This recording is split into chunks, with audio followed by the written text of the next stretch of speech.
ত্রয়োদশ জাতীয় সংসদ নির্বাচনের আগেই অন্তর্বর্তী সরকারে থাকা 2 ছাত্র প্রতিনিধি উপদেষ্টার পদত্যাগ অনেকটাই নিশ্চিত। তবে তাদের পরবর্তী গন্তব্য নিয়ে চলছে বিভিন্ন হিসাব নিকাশ, দিন দরবার ও জল্পনা কল্পনা। বিশেষ করে স্থানীয় সরকার এবং যুব ও ক্রীড়া মন্ত্রণালয়ের দায়িত্বে থাকা আসিফ মাহমুদ সজীব ভুঁইয়ার সাম্প্রতিক বক্তব্যের রহস্য বেড়েছে। তিনি উপদেষ্টা পরিষদ থেকে পদত্যাগ এবং সংসদ নির্বাচনে অংশ নেওয়ার কথা জানালেও কোন দলের হয়ে ভোটের লড়াইয়ে নামবেন তা স্পষ্ট করেননি। তবে উপদেষ্টা আসিফ মাহমুদ নির্বাচনের তফসিল ঘোষণার আগ মুহূর্তে পদত্যাগ এবং ঢাকা 10 আসন থেকেই নির্বাচন করবেন বলে তার ঘনিষ্ঠ একাধিকজন কালবেলাকে নিশ্চিত করেছেন।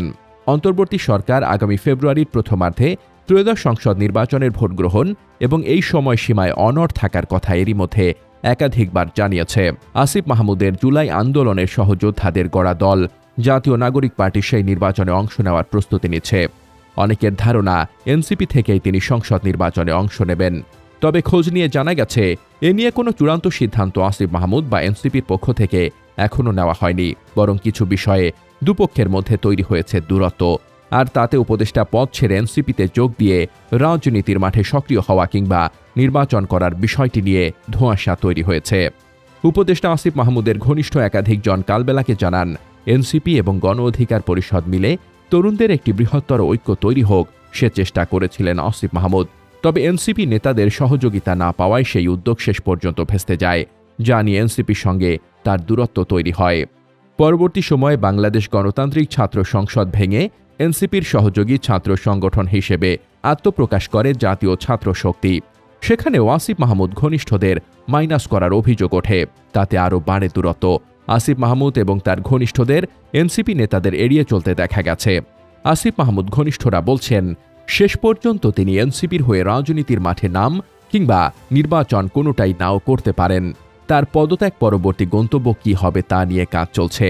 বিএনপি, গণ অধিকার সহ একাধিক দলের সঙ্গে বসা হয়েছে আলোচনার টেবিলে। উপদেষ্টা পরিষদ থেকে পদত্যাগের পরই বিষয়টি স্পষ্ট হতে পারে।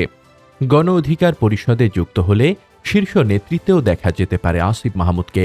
এনসিপির নেতৃস্থানীয় এক নেতা কালবেলাকে বলেন, আসিফ মাহমুদের সঙ্গে কিছুটা দূরত্ব তৈরি হয়েছে তা সত্য, তবে সব সম্ভাবনা একদমই শেষ হয়ে যায়নি।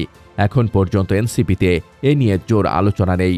এনসিপির এই নেতা জানান, গণ অধিকারের সঙ্গে বৃহত্তর ঐক্য না হওয়া এবং জাতীয় ছাত্র শক্তিতে তার ঘনিষ্ঠ হিসেবে পরিচিত বাগছাসের ঢাকা বিশ্ববিদ্যালয় শাখার সাবেক আহ্বায়ক আব্দুল কাদের, সাবেক সমন্বয়ক রিফাত রশিদ, হাসিব আল ইসলাম সহ কয়েকজনকে না রাখায় মনক্ষুণ্ণ হন আসিফ মাহমুদ।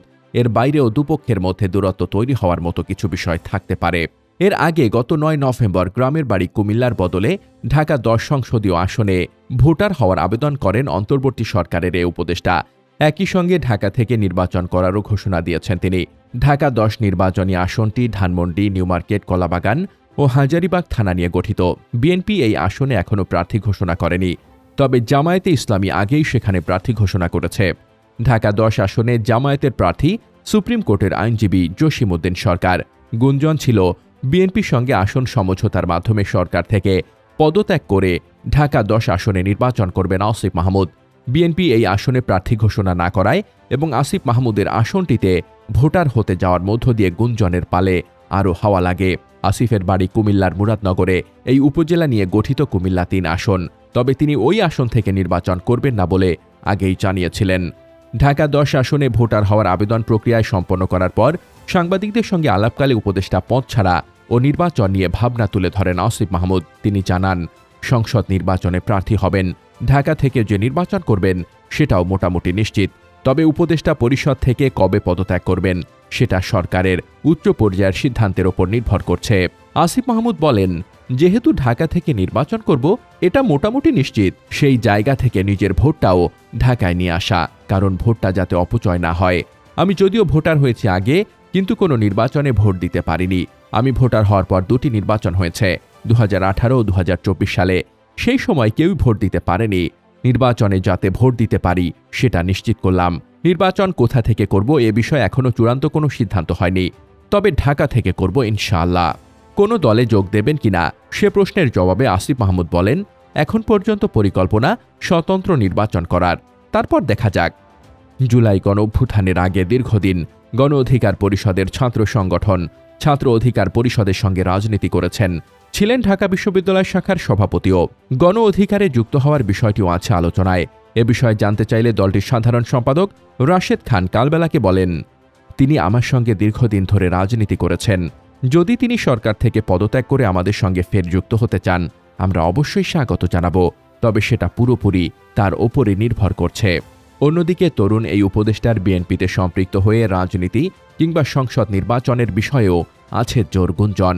ঢাকা 10 আসনটি এখনও পর্যন্ত ফাঁকা রেখেছে বিএনপি। দলটির শীর্ষ নেতৃত্বের সঙ্গে এ নিয়ে আলোচনা হয়েছে বলেও জানা গেছে। এ ব্যাপারে জানতে চাইলে বিএনপির স্থায়ী কমিটির সদস্য সালাউদ্দিন আহমদ কালবেলাকে বলেন, উপদেষ্টা পরিষদ থেকে নির্বাচন করে আসিফ মাহমুদ বিএনপিতে যোগ দেবেন কিনা আমার জানা নেই, তবে আসন সমঝোতা নিয়ে নানা আলোচনা আছে, যদিও কোনোটাই এখনও নিশ্চিত নয়। এর আগে এক বক্তব্যে আসিফ মাহমুদ জানিয়েছিলেন, এনসিপিতে যোগ দেবেন এমনটি ধরে নেওয়া উচিত নয়।